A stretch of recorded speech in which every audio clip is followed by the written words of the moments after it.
The midnight marathon continues. Well, not a marathon of actually playing the game, but a marathon of me trying to make commentary before I die on this microphone. Welcome back to Metal Gear Solid 5: The Phantom Pain. Right now I'm experiencing not phantom pain but phantom sleep. A part of me feels like I slept a long time ago.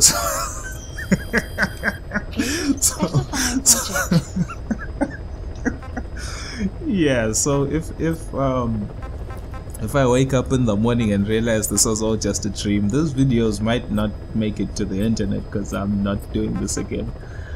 Welcome back. I'm really happy to have you guys. I feel like I'm in a good mood. I'm not too sure. Please specify I dare say my microphone doesn't really convey the tone of my voice really well, or I sound very bland.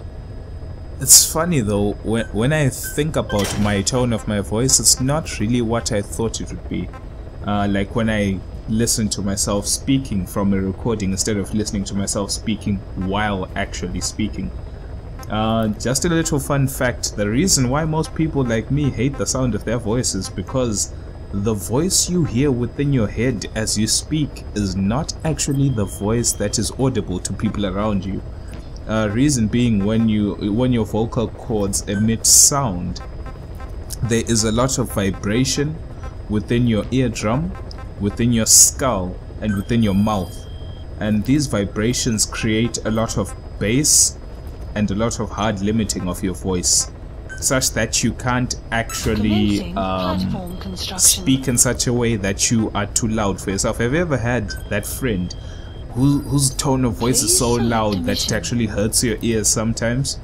Yeah, that can't technically happen to yourself because of the hard limiting and the bass within your brain, due to the vibrations rebounding off your skull. That's why when you hear your voice, you're like, I never thought I actually sounded like that. It's quite weird. But anyway, we'll be doing C2W, which is actually the reason why, wow, I next leveled myself. It's actually the reason why I was talking about communication and sound, the sound of your voice, is because this mission is actually all about disabling the communications of the Russian forces in Afghanistan. Very simple mission. And it's only actually one communications port that we are about to sabotage, but there'll be many others as we progress throughout the game. C2W is the name. This is actually the mission where you find D-Dog as a puppy. Me just hovering over the water gun. Quite a special gun. This is where you find D-Dog as a puppy in the wilds, but I actually won't get that cutscene again because I've already found D-Dog. D-Dog for me on my save file is actually a grown hound now, as you can see in my buddies list, but I'm still sticking to D-Horse, as technically in the game you won't have any other buddy at this particular point in time, so I kind of don't want to cheat the system in a way. I decided to start the game over for you guys, so I'm going to pretend as if I have certain features I just have no access to, just for the sake of challenge and to make it a little bit fair on the game. Besides that, today's topic of discussion is something a little bit tricky, and hence with let's listen to Miller. Boss, you need to disable the Soviets' reinforcement system by putting a hole in their base-to-base comms network. Head for the Eastern Communications Post and destroy its comms equipment. First, use the binoculars to locate the communications equipment at the facility. Okay. I think Miller's done speaking for now, so this might be my chance. As I was saying, this particular portion of discussion that I'm about to talk about is a little bit tricky, in the sense that I personally myself haven't actually spent time with the topic of discussion personally, physically, but I've been reading what some of the players have been talking about online, and that's actually the FOB system. For people who don't know what the FOB system is, I'm going to give just a generalized, simplistic explanation of what a FOB is. A FOB is a forward operating base. It's a separate detachment from Mother Base. Mother Base is your main base. That's where Miller is, that's where Ocelot is, that's where Quiet is, that's where whoever, Huey Emmerich, that's where the main characters are in the game, in the Seychelles and Mother Base. Now forward operating bases are other shell tanker like structures that you can create in different regions of the world. You use a currency called MB coins, which you can obtain in the game, or you can I'm sure they said you could buy them in real life, but I'm not sure how to do that personally myself. But I do have quite a bunch of MB coins, and you get them daily for logging online anyway, just some MB coin bonuses. But besides that, you get them from detachment missions, etc. And this currency is what you use to create your forward operating bases. These bases mine resources and carry out detachment missions by sending out your extra soldiers on missions to recover certain minerals for you and do certain missions which can land you some sick GMP. So pretty much it's a mother base away from mother base. It's just secondary bases that what FOB are. So the more MB coins you have, the more you can build in different regions of the world. Now, since each player has their own forward operating bases, then that means there'll be quite a number of operating bases within Europe, within the Asias, within around Africa, South Americas, the North Americas, all across the world. Each player can then decide whether or not they want to infiltrate other players' forward operating bases in an attempt to steal their minerals and to put a dampen on the competition. Sort of like how you would do invasions in Dark Souls, where you would invade another player's world so that you can kill them and take their humanity and souls. So it benefits you technically as a player to go invade someone else and take their resources. There's no actual negative to it, besides the fact that this player can do the same to you. So it's a multiplayer PvP game mode, player versus player. Now the topic of discussion is 2 points. There might be a third point that I've forgotten, but the main 2 points. The first point is something that isn't a bug or bug related, and that's the fact that they had said before the game came out, if you check out, I believe, the Gamescom, the Mother Base tutorial that Konami had set up before Gamescom, I believe, they had said that you can defend your FOB against invaders. Like as I'm playing right now through C2W, if I had the FOB being under attack, I would get a notification on my iDroid saying, hey, your FOB in a certain region is being attacked by a certain player. Do you want to defend it, or shall your own manual automatic defenses take care of it, like my soldiers and stuff that I had set up there? Then you choose. Now if you go there, it's you, your NPC soldiers, and your defense tools against the invader. He's by himself with his own personal tools. They had said that there are some particular situations whereby if you are getting invaded by a high skilled player, or you yourself are personally weak as a player, you can ask your friends for help, just in the same way as in the Souls series. You could summon other people to help you defeat bosses, you could summon other people to help you to defeat invaders, and invaders could gangbang you. Sorry for my lack of words, but multiple invaders could invade and gangbang you.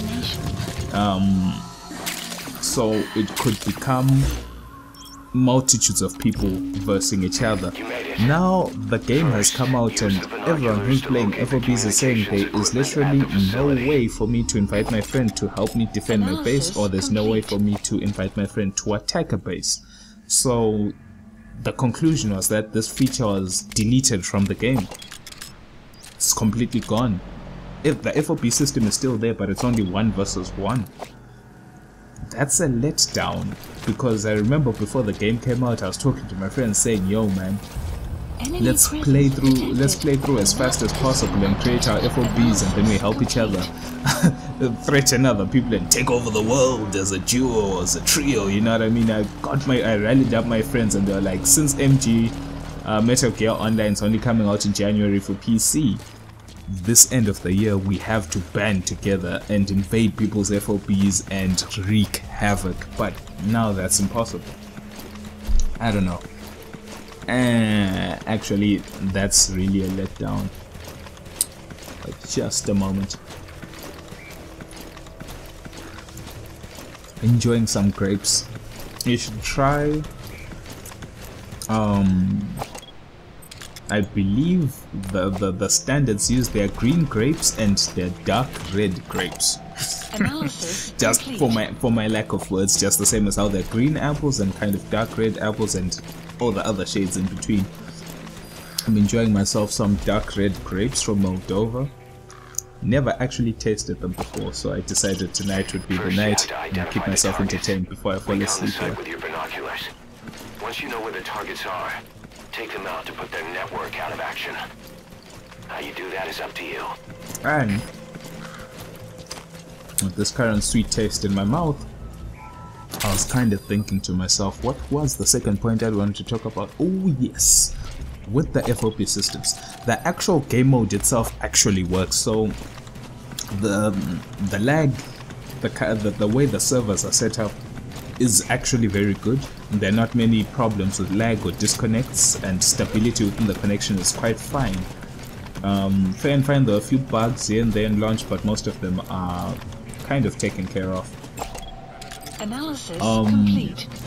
There is one issue though, is that right now there is no VAC security or a security system in place on the Steam version of Metal Gear Solid and with the FOB system.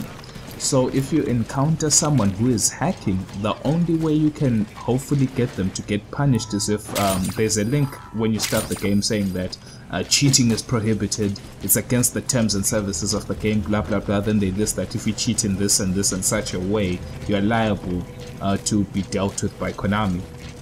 So they say that if you encounter someone cheating, you should report them, and then they put in the link to the exact website where you can report a person's gamer ID, hopefully to get their account punished by them in some way. That's all fair and fine, but it only works if you can get the exact gamer tag that the person is using, or copy the URL of the exact Steam account. So if a person quickly, you get into a game, a person quickly cheats you and wins, and then exits, fair and fine, you may know that a certain motherface has won, but if the guy manages to find a way to change the data or block his profile on Steam such that it's private, it's very difficult to report a person. There are different things, different tactics he can use to avoid you finding his name. And I mean, if he can cheat the game, surely he can find or write a script to hide his name. That would be the easiest way. So as long as you can't see the player's name, you can't actually physically report them, because you write down the name that you saw in game, and if the name you saw in game was fake, there's nothing really you can do, amongst other problems as well. So yeah, the FOB system right now, the game mode itself is, from what I've been watching on live streams, it looks really nice. I would like to get at it, but I kinda have to record these videos first until I finish the game, and then I can upload some FOB missions myself personally. Besides that, the cheaters, the script kids, they're a lot, and they're really messing things up. And there's nothing, most of them are getting away scot-free. That's the main issue, is that people are just getting away scot-free. And I had said in the previous video that you'll see the glories of Knock to sign in. There are people that I had marked on the map. This drug makes you more aware of your surroundings and people's locations. So if you notice that the people with the red triangles or red markers above their heads are people that I personally saw and marked with my intel scope. But with Knock to sign in, I get to see those that I did not mark. Literally an amazing drug. I would advise you to use it in your FOB missions so that you can scout out areas before you can actually, before people encounter you with, and you get seen, and that's never actually good. Now that we're stuck in a pinch here trying to find a way to get out without being seen, one interesting thing, this is something that I couldn't demonstrate within this mission, because one actually good thing is that Big Boss is the one with the prosthetic arm, which you can upgrade and you can build in different functions within the arm itself. But if how can I say this, if you pick anyone else from your combat unit, or if you transfer any other soldiers to your combat unit that you actually want to use, then fine, you can use them, complete missions and increase their stats, but they have no actual access to the abilities of the prosthetic arm that the boss has. The only thing you can do is like twist your wrist to make a noise instead of twisting the prosthetic arm, but besides that you can't use the sonar and any other stun, for example the stun arm or the sonar. You can't use any of those, which is actually not so great, because one interesting combination you can use is, for example, in that situation I was in there by the communications desk, if I've marked a certain number of people and I decided to pop the Nocta sign in, I get to see other people, their locations, but I cannot tell their distance. So the best way, oh, more claymores are being set up. Apparently I've used this route before and they're already countering me. Amazing stuff. But anyway, one cool trick you can do if you're using Big Boss himself is the fact that you can get into a safe area, use the Nocta sign in to see if there are any nearby units, and if there are nearby units you can then pop the sonar to calculate their distance. May sound very minor, but it's really cool, because now you know where they are, whether you've marked them or not, and you can calculate the distance, so you can decide, can I sprint away or can I stealth towards for a stealth kill, or you know, you can gauge the distance between you and the opponents, which is also cool. One thing that I'd wanted to try use is the box. I've never actually been a big fan of the box in any Metal Gear game. In any game I've tried to use the box, I just ended up just being seen. I don't know, it kind of draws attention. But I'm sure there are some cool uses you can do with the box in this game. For example, you can slide down slopes. You can lure someone to an area, like you can walk slowly with the box and be like, oh, what's that? Then you'll see the box. And then you can go to a corner and then dive out the box and leave the box there and then circle around. While he's inspecting the box, you're circling around him, and then you get the drop on the guy. Another thing you can do is, as you're in a clustered location, you can walk in with the box, sneak up behind someone, pop out the box, go in for a freeze, tranquilize the gun, go back down the box, and people will be wondering, goddamn, this box is quite awesome. You know what I mean? This box is just chilling here, but people are dying. What's going on? I don't know. I think there's some cool things you could do with the box. I just don't like the box itself. Or another cool trick is you could potentially dive out the box, put C4, someone will see the box, they walk towards the box, you blow the C4. Or you paste a photo of a general saluting and then go stand in front of someone. They'll be like, hello boss. Then you flip in, I don't know. There's so many things you can do with the box, I just don't like it. Anyway, rambling is done. Take it however you wanna take it. If I was talking too much, I'm sorry.